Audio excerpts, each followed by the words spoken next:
తులారాశి వారికి కొంత అనుకూలమైనటువంటి సమయము, అశుభ మిశ్రమంగా ఉన్నప్పటికీ శుభ ఫలితాలు అధికంగా కనబడుతున్నాయి. ఎదుటివారిని బాధ పెట్టేటువంటి మాటలతోటి ఇబ్బంది పెట్టేవాళ్ళు మీ చుట్టుపక్కల ఎక్కువ మంది చేరతారు. కొద్దిగా జాగ్రత్తగా ఉండాలి. వాళ్ళ నుంచి మిమ్మల్ని మీరు ప్రేరణ ఇచ్చుకుంటూ ముందుకు వెళ్ళాల్సి వస్తుంది. ఎవరో వచ్చి నన్ను కాపాడతారు అనేటువంటి దానికి భిన్నంగా మీరు దైవబలంతో ముందుకు అడుగులు వేయాలి. అధికారుల దగ్గర నుంచి విపరీతమైనటువంటి ఒత్తిడి ఉంటుంది, నిరోధించుకోగలగాలి, లేదా పర్యవసానాన్ని మీరు అనుభవించవలసి వస్తుంది. గ్రహ సంబంధమైనటువంటి విషయాలలో కొంత జాప్యం ఏదైతే జరుగుతోందో అది కొంతకాలం నడిచినా ఈ మాసంలో కదలిక ఏర్పడుతుంది. అలాగే విదేశాలలో ఉద్యోగాలు చేయడానికి మీరు చేసే ప్రయత్నాలు సఫలీకృతమవుతాయి. మీకు ఇప్పుడు మార్గం సుగమమవుతుంది. ఈ మాసంలో వీసాలు రావడం అని ఇంకోటనో ఇవన్నీ ఒకదాని తర్వాత ఒకటి అనుకూలంగా జరుగుతూ ముందుకు వెళతాయి. ఊహించినటువంటి సహాయం మీకు అధికారుల నుంచి లభిస్తుంది.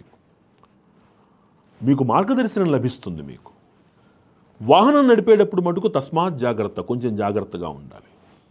లేదా మీరు పక్కన కూర్చుని ఇంకొకరి చేత నడిపించండి. మీరు ఎక్కువ దూరాలు ప్రయాణం చేయకండి. కారు అంటే మీ సొంతంగా డ్రైవ్ చేసుకుంటూ ఎక్కువ దూరాలు వెళ్ళకండి. జాగ్రత్తగా ఉండండి. తప్పదు అనుకున్నప్పుడు మీరు బయలుదేరే ముందు ఆంజనేయ స్వామి వారి యొక్క దర్శనం చేసుకుని బయలుదేరండి. ఇది చాలా స్పష్టంగా చెప్తున్నటువంటి ఒక పరిహారం. మీరు ప్రయాణాలు మీరు డ్రైవింగ్ చేసుకుంటూ వెళ్ళకండి. తప్పదు అనుకున్నప్పుడు ఖచ్చితముగా ఆంజనేయ స్వామి వారి యొక్క దర్శనం చేసుకున్న తర్వాత బయలుదేరండి. ఎక్కువ పెట్టుబడులు స్పెక్యులేషన్లో పెట్టకండి. కొంత ఒడిదుడుకులుగా వెళుతుంది మార్కెట్ మీకు. కాబట్టి కొంచెం తక్కువ పెట్టుబడితో వెళ్ళండి. నష్టం వస్తుందని అన్నగానే ఒడిదుడుకులు ఉంటాయి. కాబట్టి జాగ్రత్తగా ఉండండి. కళారంగాల వాళ్ళకి చక్కగా ఉంటుంది. ప్రభుత్వ రంగంలో వాళ్ళకి చాలా బాగుంటుంది. అందులో ఎటువంటి సందేహం లేదు. అధికారుల ఒత్తిడి నుంచి మిమ్మల్ని మీరు నియంత్రించుకోవాలి. తస్మాత్ జాగ్రత్త.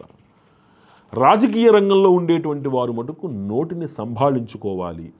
కూడని మాటలు మాట్లాడకుండా మిమ్మల్ని మీరు నియంత్రించుకోవాలి. స్త్రీల వ్యవహార విషయంలో మటుకు ఒక అడుగు వెనక్కే వేయండి, అడుగు ముందుకు వేయకండి. దయచేసి జాగ్రత్తగా ఉండండి.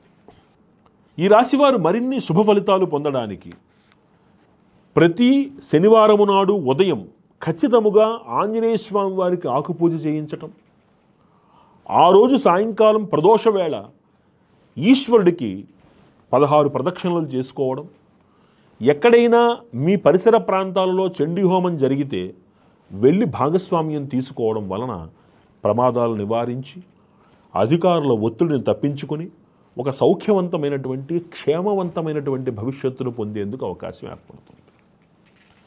ఈ రాశివారు ఈ పరిహారాలు ఆచరించి మరిన్ని సుఖ సంతోషాలతోటి వర్ధిల్లాలి అని ప్రార్థిస్తూ